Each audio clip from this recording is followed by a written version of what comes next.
guys, welcome back to my YouTube channel. Excited to be with you. We are at our office headquarters and I am with one of my best friends in business, in life, Jennifer Thompson. Go give her a follow. Excited to have her here today. And we were just actually reflecting. We've been in business for almost a decade together. Yep. And it's fun to look back and think of, what would we do differently, or what would we tell our past self to do in entrepreneurship. So we wanted to create a video today on the top 7 tips. The first tip we wanted to share with a new entrepreneur is to be vulnerable. And I love this. We were just talking about how important it is to just be yourself and to not be afraid to share your story or anything that you've been through. I think, would you agree that vulnerability really connects people? Yeah, vulnerability, I think a lot of times people collapse it with weakness or shame. And really, it's one of the biggest things that we can actually share with other people to have them be able to relate to us. Because I think we're all in this together. And especially being in entrepreneurship, it can really feel like you're a lone wolf on your own. And when you open up to share what's actually going on for you, so many people are able to relate to you. And from that, you get to create a community and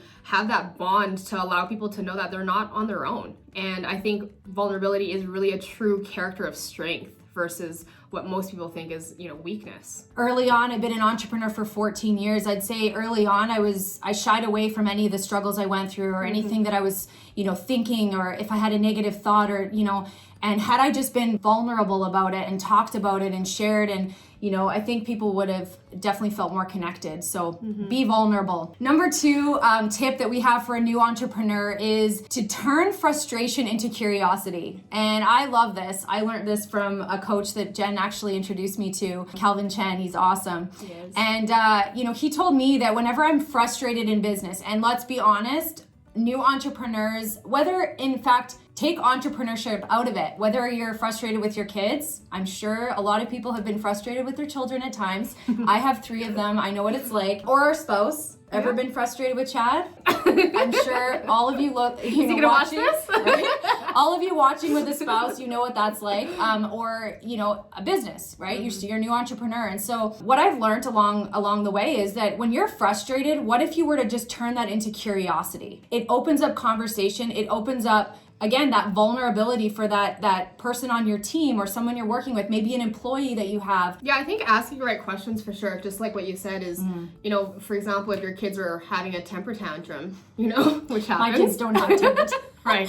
Tantrums, let's be honest. Yeah, right. It's really getting to know where they're at and what they're dealing with. And I think so often we just assume and we make assumptions about people and what they're going through, and we have these expectations on our spouse or our kids or our people we are in business with, and we don't give people the space to be who they are. And we put these expectations on them, we put these, standards on them, versus actually just getting curious and getting to know where they're at. And when someone feels that they're actually heard, that's when we can really influence and impact and make a difference. Because if I don't feel like I'm being heard and I don't feel like I'm in a safe space, I'm not gonna listen to the person that's on the other side. And I think that's one of the biggest things too, is when you have a coach or someone that's supporting you, that coach is responsible for creating that safe space. And that's when I'm open and receptive to get feedback and to grow and to learn. And especially with like blind spots, if I don't see it and someone that's not creating a safe space for me and doesn't ask me questions and is like putting stuff on me, I'm not gonna listen to them. Yeah, that's so true. Yeah, so asking questions, and I think really in any relationship, especially like, being in marriage, it's like asking where your spouse is coming from versus like, hey, what's wrong with you? Yeah. Like, and it really takes the assumptions out of it. Quite often I'm assuming things about maybe people or how someone's feeling, and you turn that into that curiosity, and all of a sudden you start to ask those questions, you remove the assumptions, and now you get down to like the heart of it and really what someone's going through. So number 3 is to stop comparing. And this was one that we both right away were like, we got to stop comparing. And I wish I knew this way early on. I spent so many years, looking at what other people were doing and almost wishing that I was in that position, or, when's it going to happen to me? And I was constantly looking, at metrics and thinking, comparing. But as they say, you can't compare someone's chapter 1 to someone's chapter 10, right? Everyone's at a different point in their lives. Some people have families, some people don't. Some people are younger, some people older. Some people have gone through different things in their life. And so So I think, as Rachel Hollis says, comparison is the death of joy. Don't take that joy out of your life. I have shared some of these stories, but, when I started in business, I totally compared myself to Melissa Sledz, right? And I just remember like looking at her, I'm like, oh my God, I'm idolizing this amazing woman. And I put her on a pedestal where I felt like I couldn't even be like her. And it's like, and then I diminished myself and it made me feel like S-H-I-T. I'm not sure if I'm allowed to swear on this, but it's all good. I didn't feel good, right? I didn't feel good when I idolized other people and I put them on a pedestal, and I really create this disconnect, right?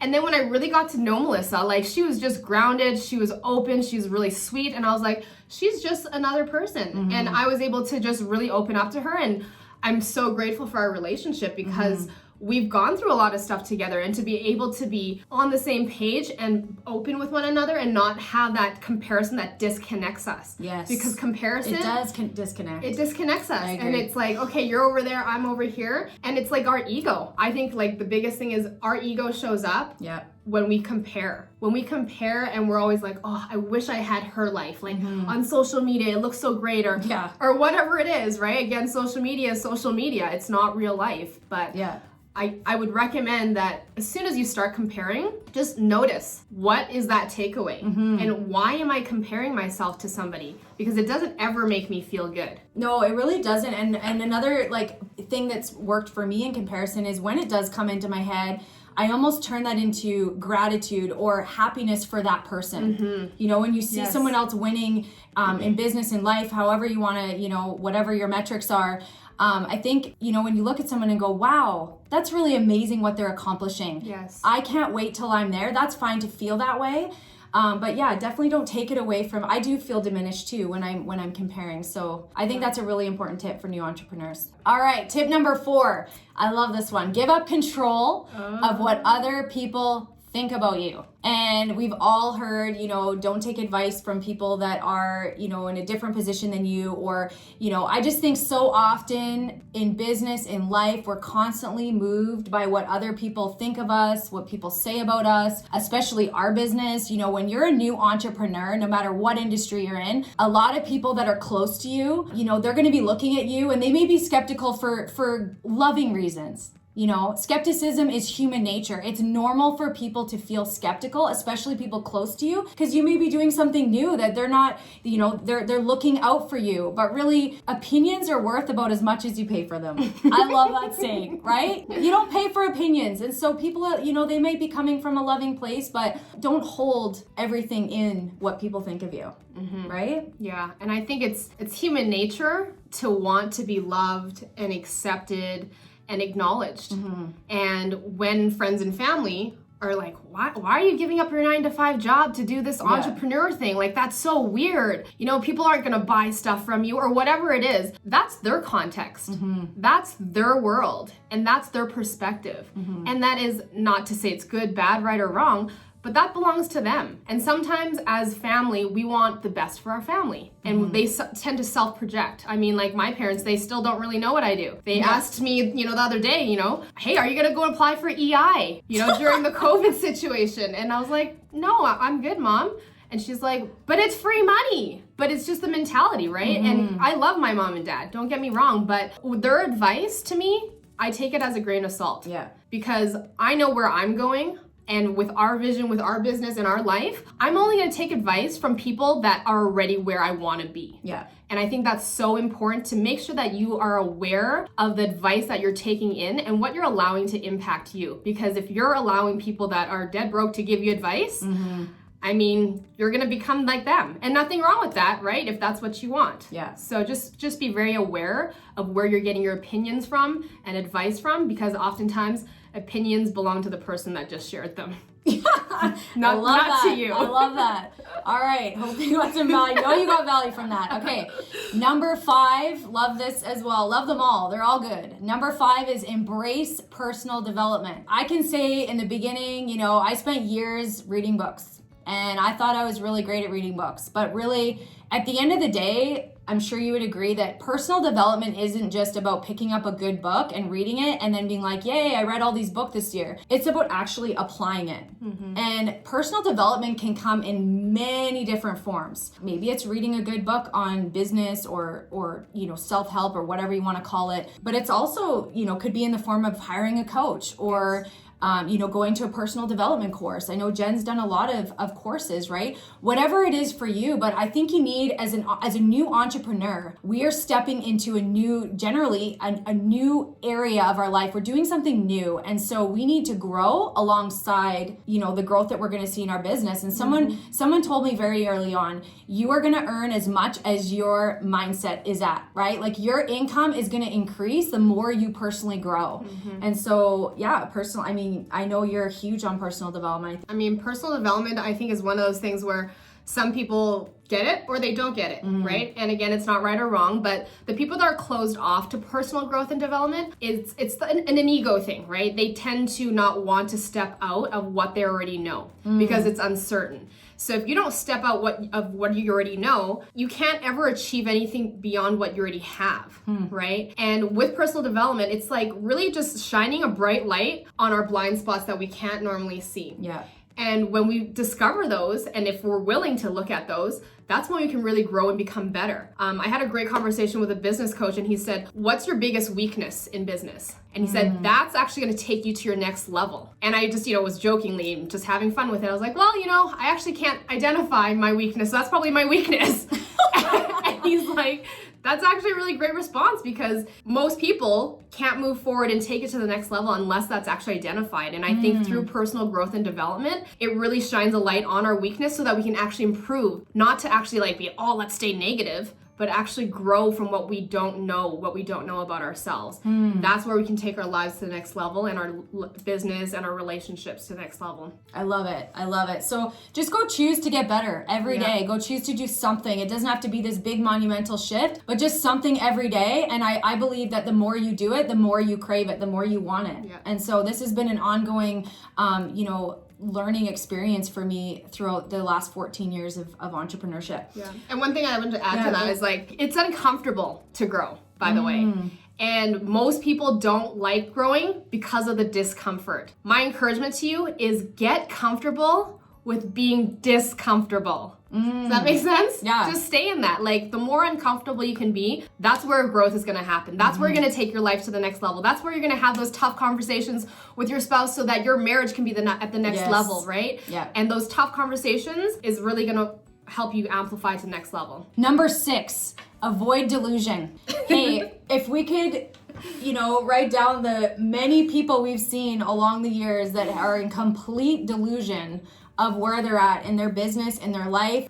There's so many different areas we could take this, but as an entrepreneur, let's keep it simple, you guys. You got to know your numbers. I think so often people are very delusional as to where they're at. And they say they want all these things, but then you look at the numbers and you go, it's not adding up, right? And so I think it's important to be real with yourself as to where you're at and then work towards obviously getting better. So what are your thoughts? Avoiding delusion, it could probably be easy to get in the delusion because, sometimes people speak really big numbers, right? Great, that's awesome to have a big vision. But what are you doing to actually back that up? What's your daily schedule look like, right? What's your game plan look like? What are your numbers? What's your follow-up like? Who's in your pipeline for clients and people that you're bringing on board into your business? And, sometimes as entrepreneurs, we can have so many different hats that we're kind of, putting on. And one of the biggest things too is are you tracking things like your taxes and finances,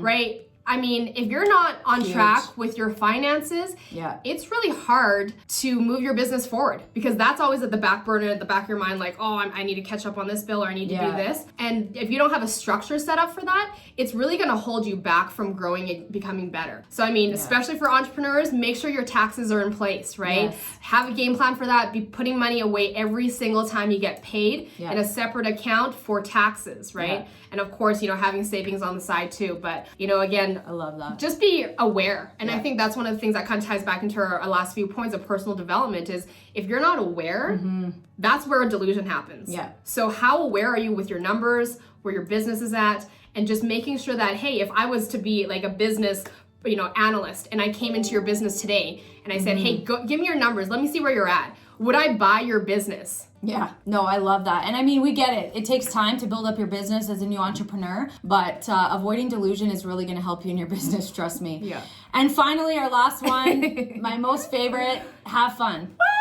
And we were just laughing before, and we have so much fun, and more so than ever now. And if I look back, I'm like, man, I wish I had more fun. I wish I enjoyed the journey. I wish I didn't take it too seriously. And yeah, this is our life. This is the only way we earn income, and this is a big part of what our life and what we do, and everyone's involved, and my husband and my kids and all that. But you know what? We can't take life too seriously. Entrepreneurship is a roller coaster. It is. And there's some good months, there's some bad months. But you know what? No matter what's going on, if you have fun and you're enjoying the journey, I'm a firm believer that you're going to attract more into your business, more positivity, better people, better connections, deeper relationships. Like everything's going to grow and become better if you just have a bit more fun, right? Yeah, I love it. Giggle. Laugh, giggle. We're always laughing. If you follow us on social media, every post is like me laughing. Yeah.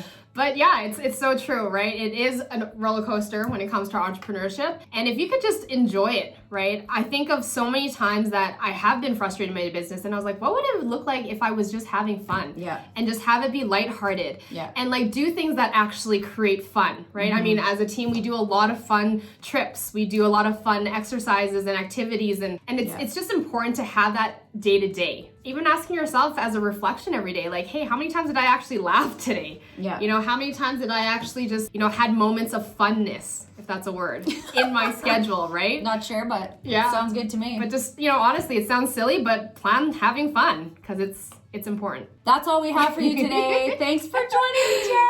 Thank you. I trust you guys got value from that. Hey, go create joy in your life. Like, subscribe, share, give us some comments. Let us know what you thought. And until next time. We only want positive ones. Only positive ones. Okay. See ya. You sweating? Okay. Oh my God. Good. Okay.